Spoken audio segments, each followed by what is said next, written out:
If there is one possible inherent problem with the Hobie Adventure Island kayak, it's the depth of the seat bucket.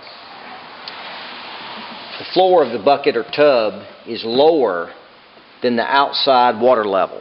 So as soon as you sit in the boat, water rises through the scuppers and fills in the bottom of this tub. So you're always sitting in a tub of water.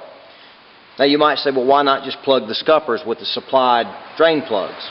Well, sure, you can do that, but when water splashes in, either from waves coming across the bow or heeling when you're sailing, it can't get back out, and you're still going to have a tub of water.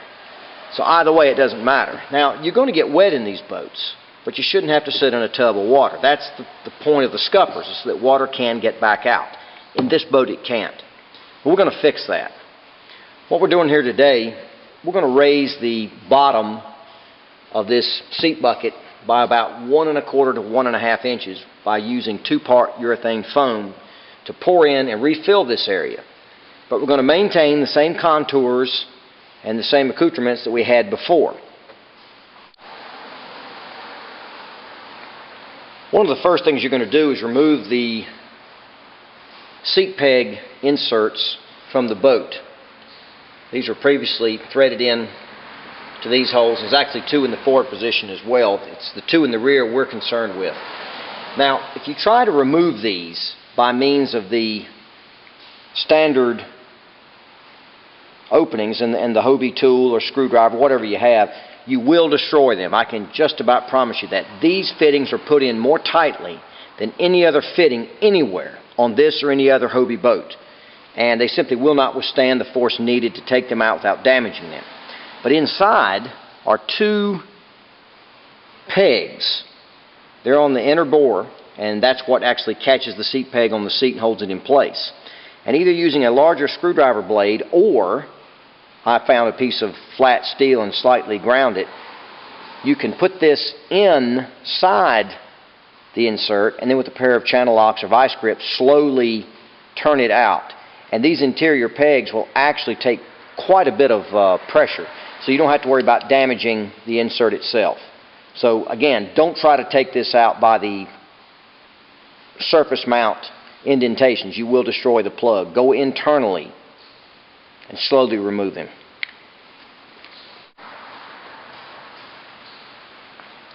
Prior to pouring our foam, we've made some preparatory steps.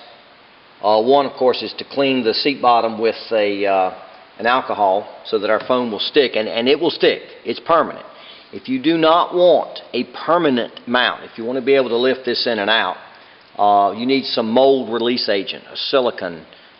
Stone makes a good one. Most hobby and craft stores will carry that sort of thing, but you need a silicone mold release spray, and you can coat everything in here with that, and that way your foam will not actually adhere to the surface of the seat tub. You'll notice I've plugged these holes with foam plugs. This is just standard kayak type foam. I've punched some plugs out and shoved them down into these areas. I don't know that it's necessary, but we filled those anyway. I didn't really want the foam in there and expanding outward and causing any pressure on the plastic. Don't know that that would happen, but we won't take the chance. These small pieces of PVC are simply to allow us to form the holes that will raise the scupper level within the new seat bottom. Also, you've got to make sure the boat's level, both side to side and front to back. That's what you see here. And once you've done all that, it's time to pour some foam. Earlier I mentioned we could make this removable, and on your first attempt you may want to do that just to get the hang of it. So I've sprayed the Stoner urethane silicone mold release all down in the seat bucket and around our tubes. They're going to form our new scuppers. Now it's going to take me just a few seconds to get this mixed, and only a few seconds.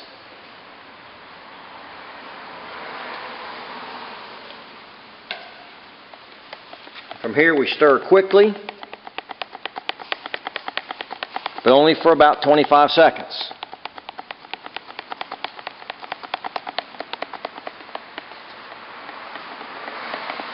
This all happens very fast, inside of a minute actually.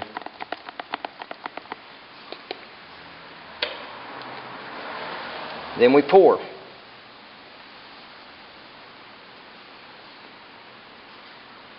And you can make multiple pours. You don't have to do it all in one fell swoop.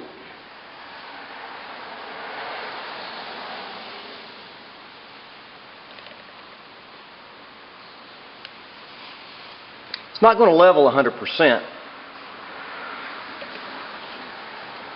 What you're going to see happen here is it will sort of rise in some areas more than another. We may have to do a second pour to fill in, and we're probably going to have to sand the top once it expands. Let's give it just a minute or two, and we'll take another look at it. It's been about 45 seconds after we poured it, and you can see how it's starting to rise and fill in. Pretty good pour. This is going to be pretty level. We shouldn't have to do too much sanding. We may have to do one more pour on top of it.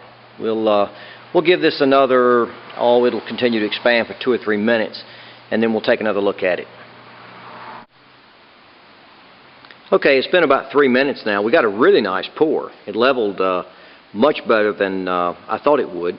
Now we've got some areas where once we pull this out, we may want to sand this or contour it a little bit for your butt cheeks or however. This may need to be tapered down flush, but we've got a nice pad right there. We've effectively raised the seat bottom at this point about 1.5 inches, 1.75 inches. Like I said, we may do a little bit of sanding to return everything just to the same contours we had before, but this is what we're shooting for. And then we're going to go back and mark with our seat where our seat peg inserts need to go. And because this is an 8-pound density foam, this is pretty hard stuff. Not quite as hard as the plastic in these boats, but pretty darn close. It's very lightweight. But we can bore it and then actually thread the seat pegs back into this, and they'll be rock solid. Not bad. Let's fill in around the edges.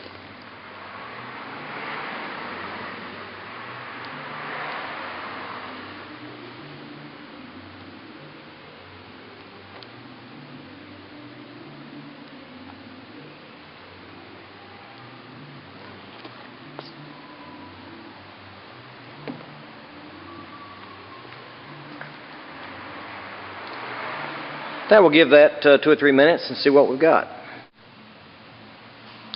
Okay, we've filled in the gaps, and what we'll do now is let this set for a few hours, and then we'll pop it out, sand it flat so that everything matches and mates up with the boat. And then to make it more water resistant and give it a better appearance, even though it's not going to show, we'll paint it red, and for all intents and purposes, it'll look like part of the boat. The quickest way to sand the seat bottom flat is found in your driveway's concrete.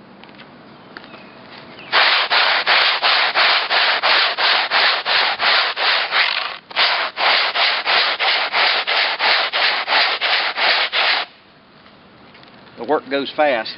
A little bit more and we'll be there.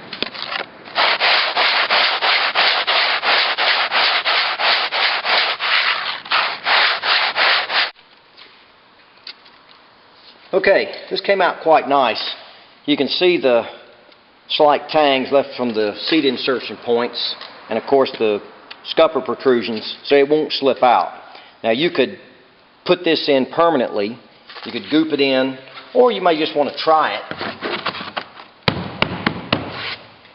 But essentially what we've done is raise the seat bottom. Now, I don't have to do anything else to the scuppers.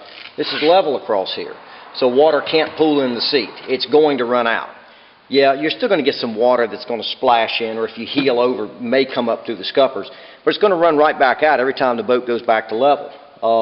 There's nowhere for water to pool here. If you wanted to contour the seat slightly, that's fine. You would probably want it lower on each side where the scuppers are and a little higher in the middle. But I found that with the Hobie seat and the cushion they supply, I don't really need to do anything else. I'm going to paint it, and it's going to look just like the boat, and then I'll glue it in, and I've essentially got what I think is an improved Adventure Island. If you plan to use your seat pegs in your standard Hobie seat, you'll want to put the seat peg retainers back into your foam. Now this stuff is pretty solid. It's not like a styrofoam, at least if you've used anywhere from, let's say, 8 or preferably 10 or 12 pound foam.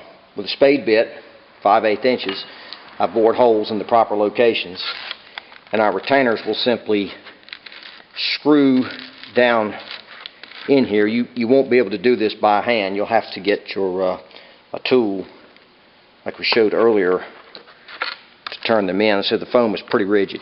But we're going to do that. We'll complete that step after we have painted everything, just to give us more rigidity across the surface and more water resistance. Okay, we finished up. Two things. First of all, you'll notice that the new seat bottom has been painted black instead of red. As it turns out, I went in the stock room, I didn't have any red paint, so I went ahead and just painted it black. This is a temporary mount. If you wanted to goop it in, just run your goop along the outside edge on the underneath of the bottom, press it in place, put a little weight on it, keep it there for, I don't know, an hour or so. Goop is what I like to call a semi-permanent adhesive. It will not let anything come out if you don't want it to. But if you decide you want to get something out, you can. It'll be some work, but you can get it out without damaging the hull. In the meantime, one thing you've got to do, because we have now raised the seat effectively 1.5 inches, we also need to raise the seat back straps. If we don't, this angle is too acute and the seat back will tend to scooch down. It won't hit you properly.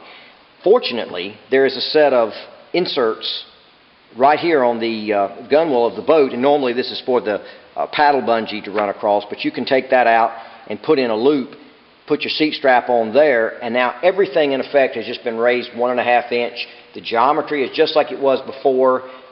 Sitting in it, you really won't notice anything other than the fact that now that the outside water level is below the level of the seat tub, you're no longer sitting in a puddle of water. I hope this helps. Any questions, post up and I'll do my best to answer.